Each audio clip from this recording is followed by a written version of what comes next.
Okay, so leadership is a somewhat cryptic title this week, but specifically, what we're going to cover is this idea of like being the CEO of your work. We talked about this on Tuesday, about how there's this kind of like, you know, in self-management maybe there's more of a feeling of this kind of like boundless responsibility, and how do we deal with that, because it can be kind of overwhelming. We're going to talk about the various values that we can extract out of minding our own business, and how actually minding our own business can allow us to have a greater impact and be more effective in our work. But it can also lead us to deepen our relationships, it can lead us to learn about ourselves and give us development opportunities, and it can also, the point that I missed off there, lead us to kind of a greater sense of peace. So there are all kinds of advantages to like learning to mind our own business a bit more. So I want to talk about, begin by talking about the idea of this idea of like being the CEO of your work. So for any of you who have joined us this year, it's very likely that I phone screened you, or there's a reasonable chance that I phone screened you, and then and that I did an open culture interview with you, and it's quite likely that in one or other of those conversations I talked about this idea of storage is blah blah blah blah. Go away. Lovely. Oh, just fuck off. No, I really don't want to be notified about that. Anyway, I talk about the idea of that self-management is like, be the CEO of your roles, be the CEO of your work. Like whatever your slice of the business is, be the CEO of it. And there are a couple of things that I mean by that, but one of the most important ones is this idea that the buck stops with you, right? This is President Truman, who famously used that phrase in the Oval Office. Because the point is that when you're the CEO, there's nothing that you can ever say, oh, well, that wasn't really my job, or that wasn't really my responsibility, right? You think about what it would be like to be the CEO of an organization with 5,000 employees. How can you possibly know what is happening inside your organization at any given moment in time?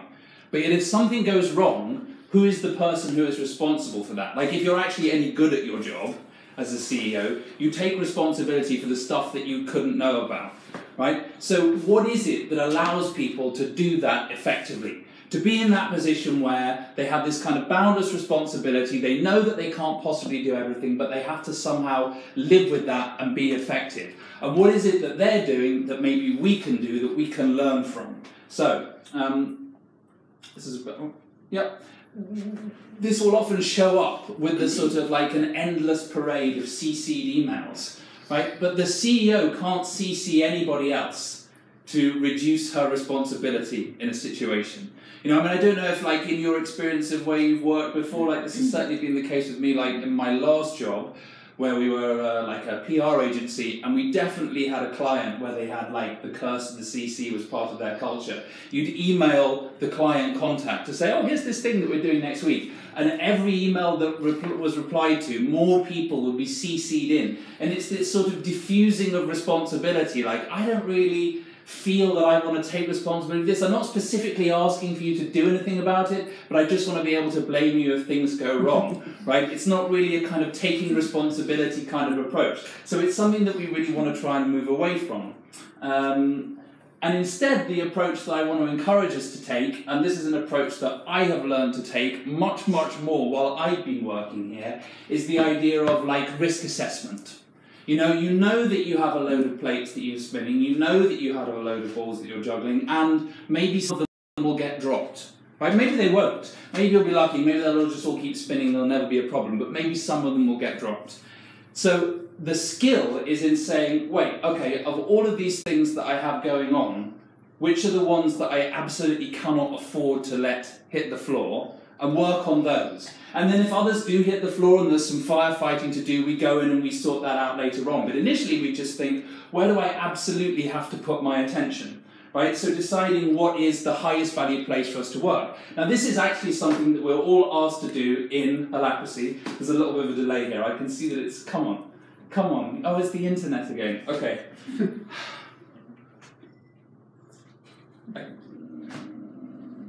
And now I have no idea which bit of the internet connection it is. So people who are online, which slide can you see?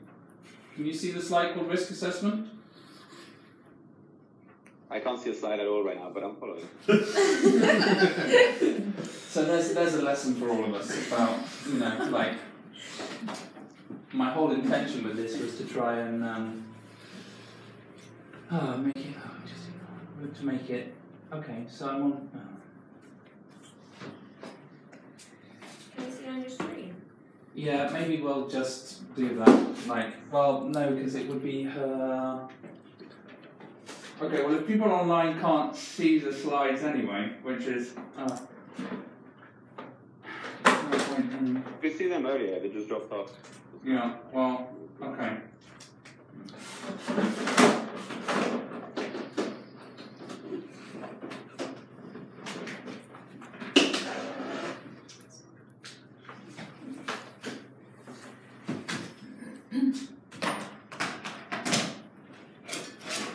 Okay, fine. So, yeah.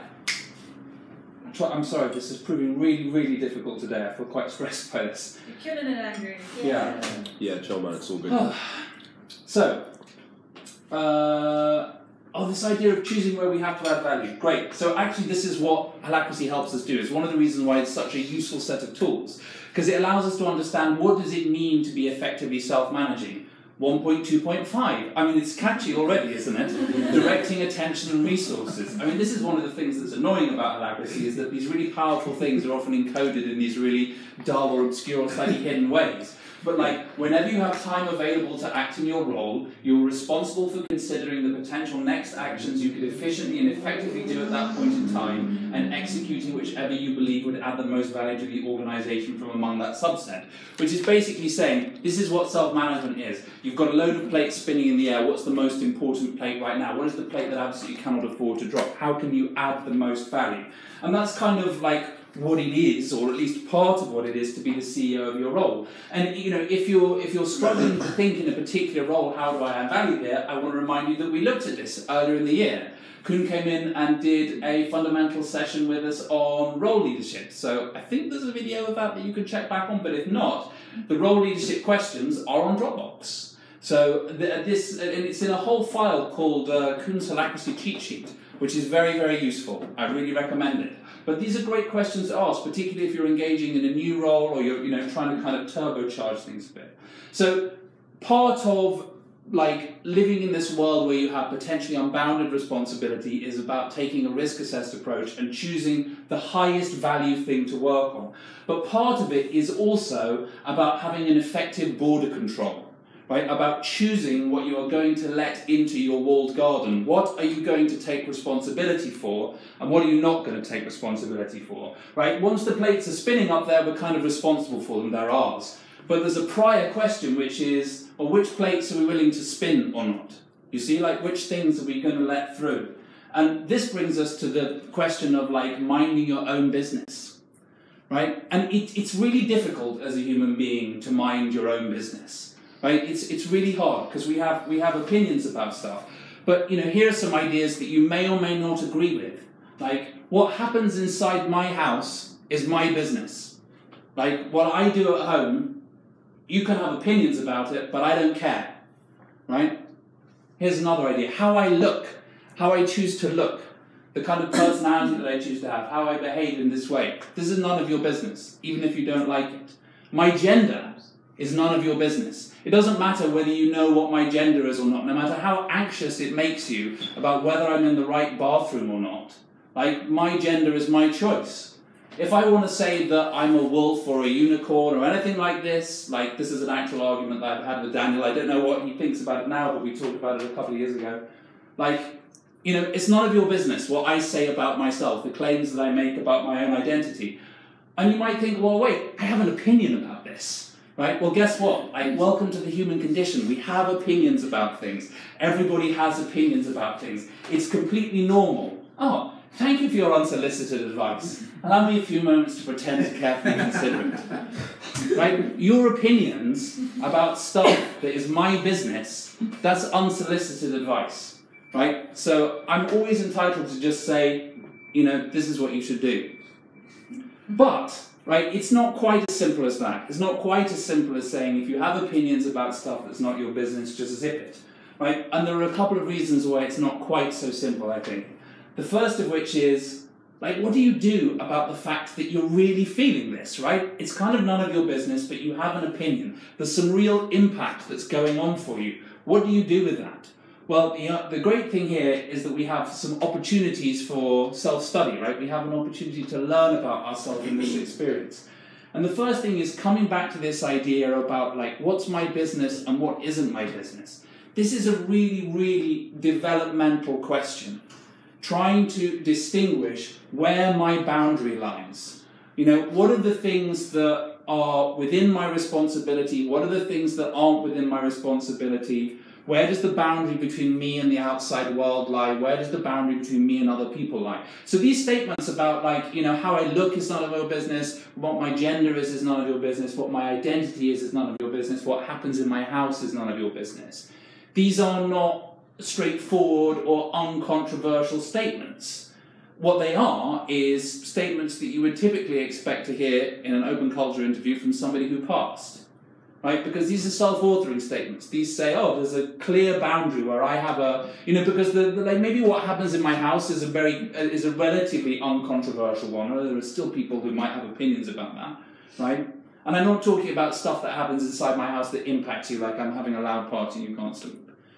But to a lot of people, my identity, the way I look, etc., right, that is not necessarily as distinct, as walled off from you as my house is, right? So actually learning to distinguish, well, hey, what's going on here? Is this, why am I being impacted this? Why does it feel like this is my business? Is it really my business? Starting to disentangle yourself a little bit from the way that you might be a bit entangled with other people and their stuff. That can be a really powerful opportunity to learn about yourself and to develop. And similarly, there's a thing where it's like we kind of can't choose what we care about, right? Emotions come up for us automatically. We're maybe afraid or we're angry. When I drafted this slide, I remembered a great phrase that Steve uses. I love this, and I've never found occasion to use it like really earnestly in the way that he does. But it's like, anger is an invitation to clarity. Doesn't that sound good? Like I can't get over how good it sounds, but like there is some truth there, right? Like these like, because anger is about, you know, like a boundary, and it's about saying, oh, something here isn't quite right, and I want to get clear on stuff. But there's something in, I think the reason why I wanted to mention that phrase about anger as an invitation to clarity is because it kind of neutralizes anger. It says, hey, anger's not a bad thing, and that's kind of the part of the message of this particular slide, which is, you know, sometimes we're just angry. Sometimes it just happens that we're angry, or we're afraid, or we're sad, or whatever, like, or we're jealous, you know, or we're guilty, or we're frustrated, or, you know, whatever, or we're ashamed. These things just happen. And we kind of can't really do anything about that. You know, it's kind of automatic, it's kind of beyond our control. But what we can do is we can choose how we react to that. So we sort of can't choose what we care about, but we can then choose about which of the things that we care about. You know, there's this kind of other layer of remove, and this is about like responding versus reacting. You know, there's a thing in like the Alcoholics Anonymous big book about you know, that we need to find a new way of acting on life rather than reacting to it. It's about saying, rather than just sort of automatically being triggered and the anger has come up and now I'm acting on it, I'm like, wait, this is some anger, but what do I want to do with it? Do I just want to not do it and acknowledge it and honour it, but basically let it go? Or is this an anger that I really want to act on? Like a really real world example of this for me is Monday evenings, I have yoga and then therapy after work. And like I have half an hour to get to Paddington to go to yoga, and then half an hour to get from yoga to Waterloo to go to therapy. It's a busy evening, and I'm generally quite wound up when I'm on my bike on that occasion because I'm in a rush. You know, and it's slightly perverse because I'm in a rush to do these things that are supposed to be about being quite still and quite grounded. But anyway, you know, that's just how it works out. Living in London, what can you do? So one of the things that I've noticed is that because I've become more aware that I go into a more frustrated mode when I'm cycling, like here is this car doing something that's like totally reasonable, but yet, you know, if it was only 6 inches further to the right, I could get between it and this bus. How dare it be there, right? well, that anger just comes up when I'm in the mode of like, I've just got to get here, and like every second counts. But I can choose, do I want to go, oh yeah, there's that anger again, thanks, and it's gone, or do I want to indulge in it and express it? Again, to come back to something that Steve said, he talked about like training dogs. It's like, if your dog barks at, aeroplanes out of the window or the mailman or whatever, like he or she is trying to indicate something to you. And in fact, one of the most like productive things that you can do is to say, oh, thank you. Like you've done your job now, and I'll make a decision about whether we actually need to respond to this danger, but you have correctly warned me that there is a thing. It's the same thing, right? Choosing how we're going to react to our automatic reactions. This is very powerful. This is also very developmental.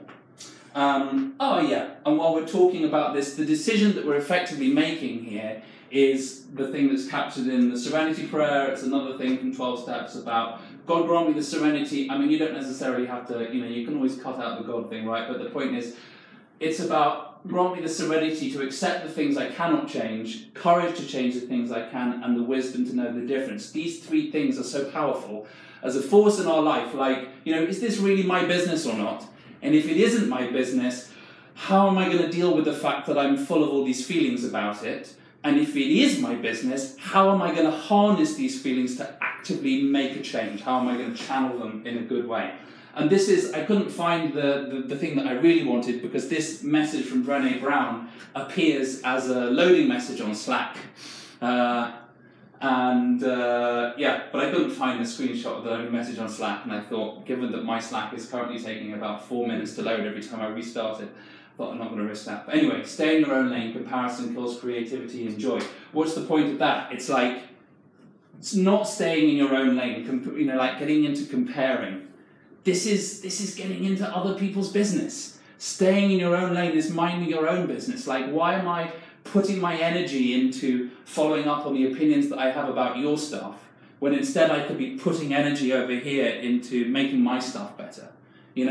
Like, my advice to everybody always on things like, Donald Trump is, if you find things like this annoying, don't put your time and energy into thinking about how terrible Donald Trump is. Put that time and energy instead into making the world into the kind of place where you do want to live. I think it's a more powerful strategy, even though it isn't easy. So sometimes we want to let go of stuff, right? But sometimes maybe something isn't our business and we still want to get involved, right? Under what circumstances can we do that, and how can we do it effectively? The first thing is, like we don't want to do it like this. We don't want to just plunge in with our unsolicited opinions.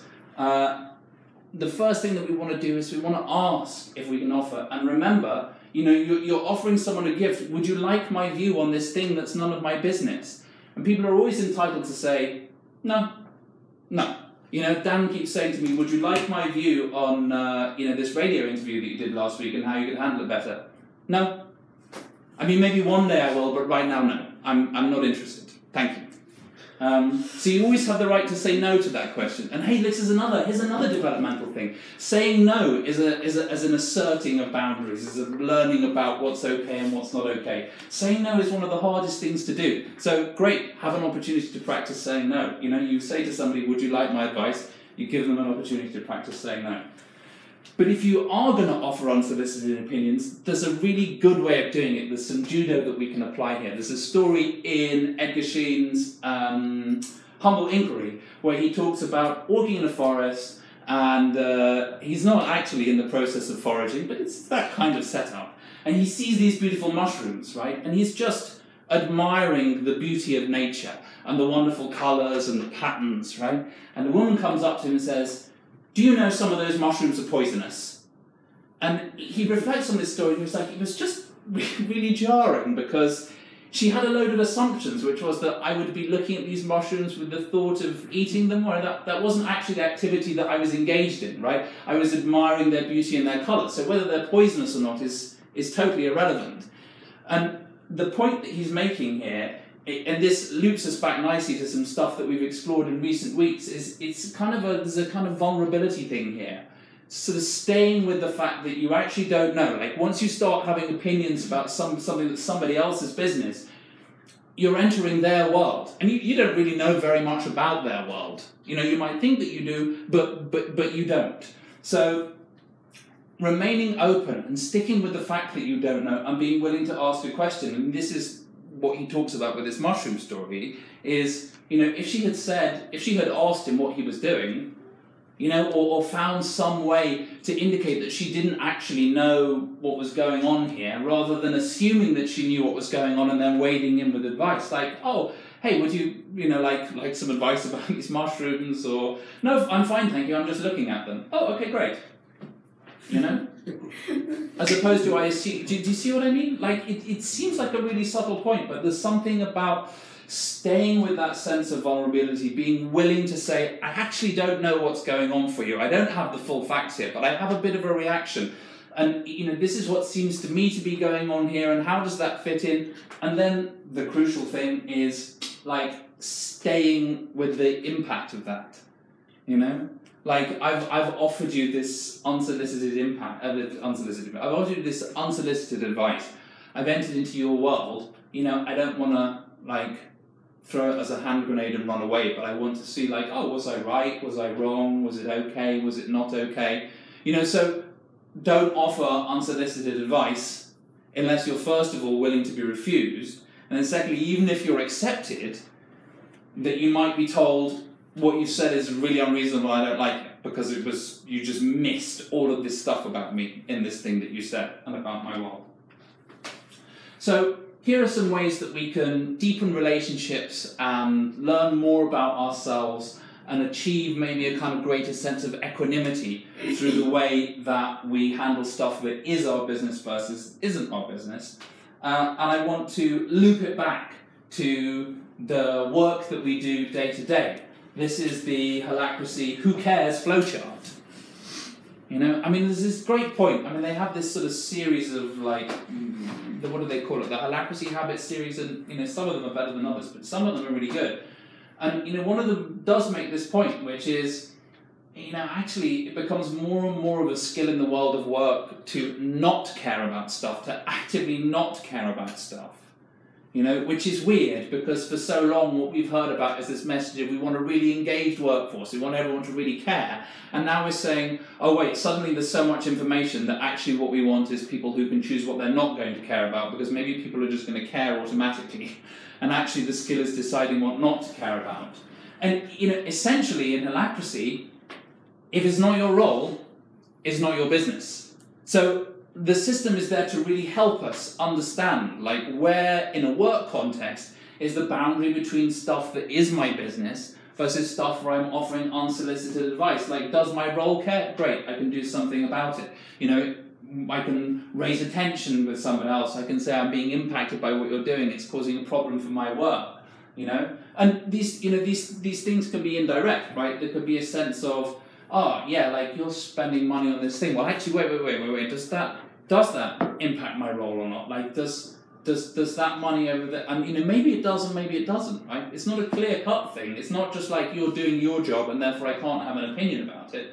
Because maybe what you're doing over there really does impact my role over here. But thinking, wait, is my role actually, like, concerned about this? And if my role isn't concerned, is there another role? Or maybe my circle will be concerned about this, in which case there are roles to take care of that, right? The whole point of the lead link role is to say the things that no particular role cares about, but the circle cares about as a whole, that's what the lead link is there to do. You know, and then, I don't know whether individual action should fit there. Well, individual action could fit either in does my circle care or does the organisation care, right? When you say, oh yeah, this is a thing that's actually important here, but it's not really my role. You know, you can act outside your role in service of the purpose of the circle or the organisation. But before you do that, like, I just encourage everyone to read the individual action section of the Constitution. It's not very long, and it's actually one of the better written bits, and it just explains, like, some details about individual action. I don't particularly want to go into now, but maybe they'll come up in the Q&A. And then this final moment, like, okay, if you discovered that your role, no other role, no circle in the organisation doesn't really care about this thing, right, but you personally care, great, do something about it, but recognise that it's not actually work, you know? And there is a question which I want to come to, not today, but next time, about role versus soul, and about this idea that, okay, if there are things that I care about as a person, and therefore they're in some sense not work, where do they belong? Because that's not a straightforward question. You know, a really key way of illustrating this for me is like pay. No role really cares about pay. Okay, well maybe some roles care about, you know, things like, well, pay has to be competitive so that we can attract people through the recruitment process, or pay has to be affordable given the other things that we also want to do. But, you know, the specific mechanisms of how people get paid, like, people care about that. Roles don't. Here's another one that's maybe not really clear about is it role or is it soul, which is like values. Do roles care about values? Does any role care that everybody is worthy and that other people might be acting in a way that suggests that maybe everybody is not worthy? Do roles care about that? Or do people care about that? Like, you know, is that a work organisation value, or is that a kind of people tribal value? That's not a straightforward question. And I'm going to a workshop on that on Tuesday, so I can come back next week, hopefully, with answers. With helpful answers. At least that's my intention. So, that was everything I wanted to say. I just want to finish with some takeaways before we go to questions, which is things that you can actually do off the back of this talk is, you know, ask yourself about anything, is this my business? You know, and use the who cares flowchart. Actually, I want to add something else to this, which is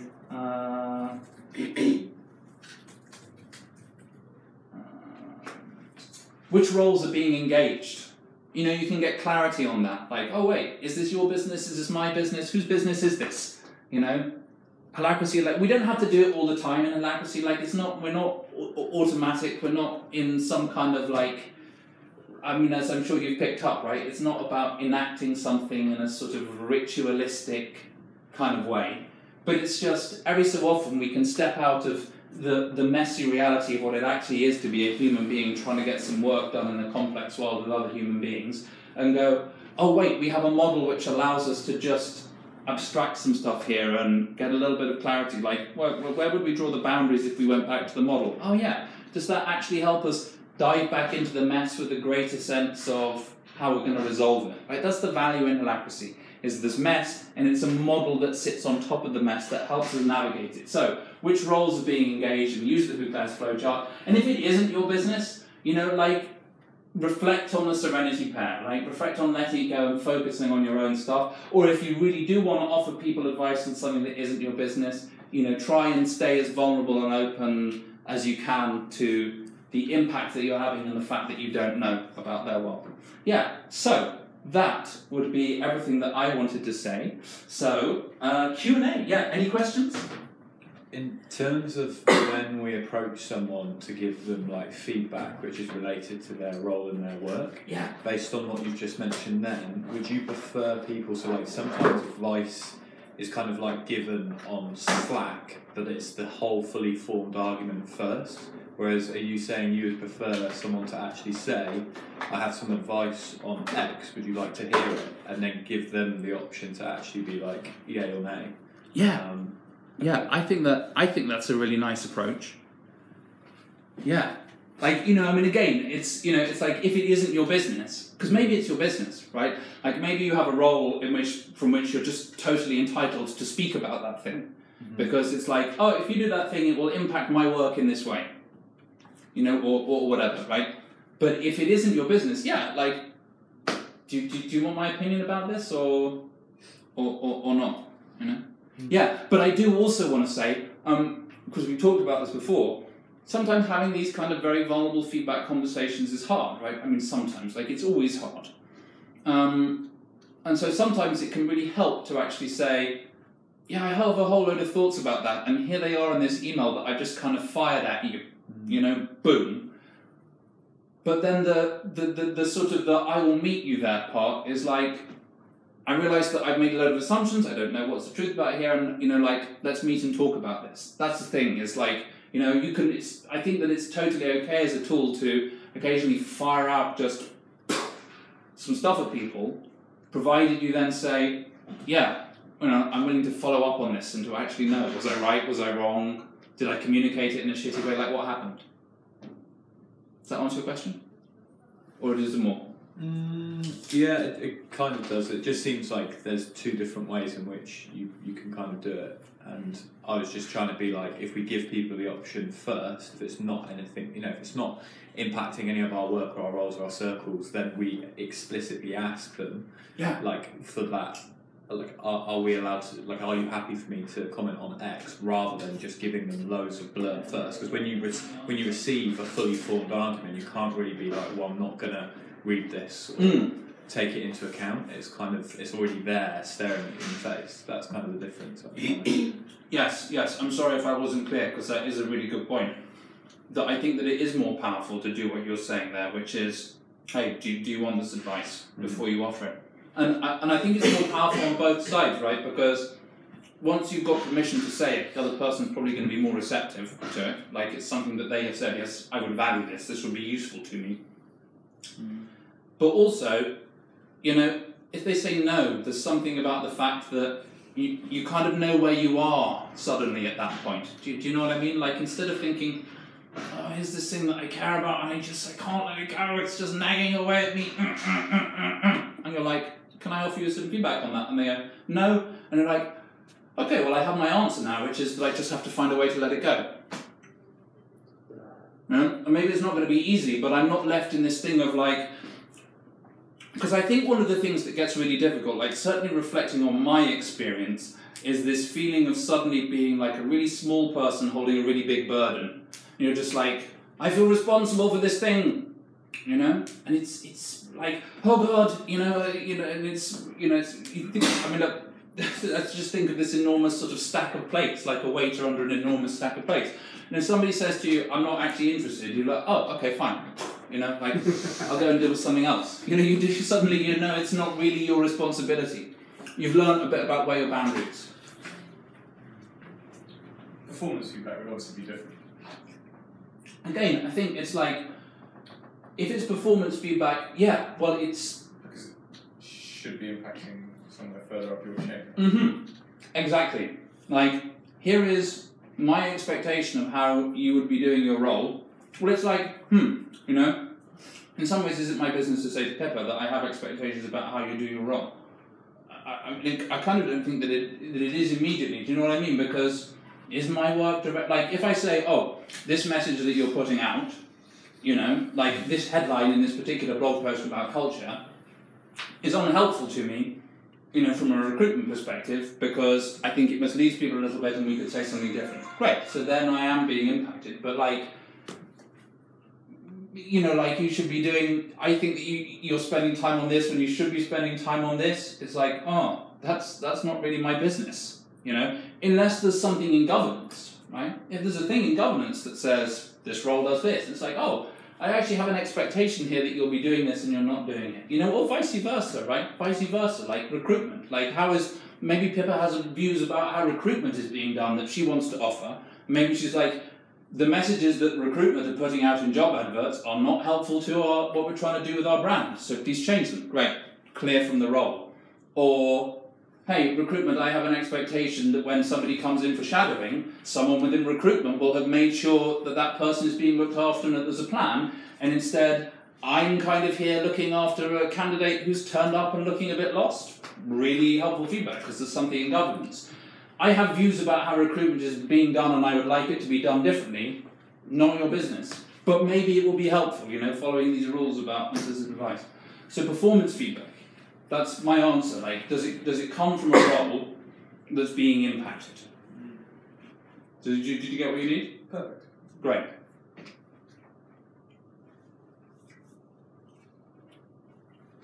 Any more? Anyone online want to contribute? Hello, people online? I don't know if you can hear me because the connection seems a little bit iffy sometimes. But the point about asking for permission before giving feedback, I think particularly when it's not like, urgent performance feedback, but even when it is like something that's critical work feedback, I find it always helps to ask like, do you mind if I give you some feedback now? Because if the person says no, they're probably not going to be very receptive to it. And I think the difference with like role-related feedback or performance feedback versus personal feedback is, as you kind of implied, but I'm not sure if I fully heard, is that with role-related feedback, at some point I'll have to say, well, okay, you've not felt like receiving this feedback for the last 2 weeks, but I really needed to hear this, so I'm going to say it anyway. Whilst with personal stuff, I might still want to share it. Like I might still want to share my feedback about your BBC interview, like in a month, or I might not, but it's kind of less relevant. I want to just add a little. So sorry. Go on. Yeah, I just want to add a little extra finesse to what you're saying, which I think is kind of spot on. Which is there's something like really powerful in communication about, like taking responsibility and actually saying, I really have some feedback that I want to give you, from a role to a role. How would it be how and when would it be best for me to do that? So it's, you don't let go of your need. Like your need is I have a right to express this, and I'm going to express it. We're going to have this feedback conversation, but you also have views about how would you like to do it. Do you want me to email it to you, Slack it to you? Do you want to talk on the phone? Do you want to get into a little confessional booth so that we can't see each other, but we're still somehow close as human beings? I mean, I don't know, right? Maybe you have some views about how you want to get this feedback. Or, like maybe now is a terrible time. And as Dan says, if you just keep getting, no, now's a terrible time, then at some point, again, like owning your bit of it, you're just like, I'm really worried because you just keep saying it's a terrible time, and I feel like I'm never going to be able to communicate this to you, and it's like the clock is ticking on this because it's kind of an urgent thing, so I'm just going to come and find you now and talk to you. Do you know what I mean? There's like, you respect your part of it, but you own your part of it. Does that make sense? It's quite a subtle point. I get a bit lost in it. So, did you have more, Dan, or were you done? I am Dan, but I am also done. Yes. Sorry. That's classic Dan. Any more? I just have a comment to make. I feel like I've been on both sides where I've given unsolicited advice that wasn't very well received, and I've also received unsolicited advice that made me really upset in the past. And what I like at the time, I always thought that the reason why people are giving you unsolicited advice would be same reason, because you care so much. Because there are things about the business, how it runs and what it is, and like you just care so deeply that like you put in your emotions to it. I think it's really interesting that we're talking about this now, because like it's such a nice problem to have, that when you have like a team of really passionate, emotional people, invested people, and we're not trying to figure out how do we get people more interested or more invested. It's how do we manage the difficulties that comes with that emotion. So I think it's really interesting. Yeah. There's a big piece of this, as hopefully came out. It's like this. It is about like a kind of an emotional, like developmental kind of like, oh, how am I going to respond to my feelings? How am I going to be with them? And so on. Alongside the kind of like practical question of, because I think partly we have a very engaged team, and partly it's sort of the thing that I don't think I've highlighted clearly enough in the talk, but I think Will mentioned it on Tuesday, was just about, when there's transparency, there's just so much information. And that's back to the huge inbox where you're CC'd on every email. Like the CEO has to make a choice about which of those emails she's going to look at. Like my friend Jo, when she was managing director of the advertising agency where she was working, just set up a filter, and she was just like, if I'm CC'd on an email, if it's important, you can email me. Because that was her risk assessment approach. But it's like, God, there's so much information out there. There's so much that I could know about. What am I going to engage with? And that's happening within the context of work. Like that's a microcosm of a problem that we're all facing in our lives all of the time outside work as well, which is there's just so much data coming at us all the time. Like, what are we going to care about? You know, like climate change and the new populism, and you know, like we've got to filter some of that stuff and be like, which of the information that's coming at me do I want to consume? Where do I want to put my focus? You know, and it's like I'm in a luxury position because I'm standing here talking about it. Like and this sort of, when you're in this sort of presenting role, you can just throw out all of these bits of advice. But then the reality, as soon as I step out of this role and just become Andrew again, is that, you know, I'm just as susceptible as anybody else to caring about things that aren't my business and not putting an effective filter on what I let into my life. But one of the things that I like about doing these kind of talks is it's a good opportunity to remind myself about this stuff. Any more? I mean, maybe this is it. Maybe it's over. But are there any more thoughts, or comments, or questions? I have a call. I loved it. Okay, great. I mean, I'll just add a quick comment. When you mentioned unsolicited advice, it reminds me of my mum and like things she might say. Yeah. And you were referring to this. It's about boundaries. So the examples you were giving, it just reminds me of like being conscious of where our boundaries lie and what is out of our boat per se. Like what is out of our being conscious of our boundaries with other people and where their boundaries might lie, and honoring that, and you know, and checking whether it's still relevant at all times with the boundaries. It's not something fixed, rigid per se. But yeah, for me, it's a lot about boundaries and honoring others, and you know, being curious about that.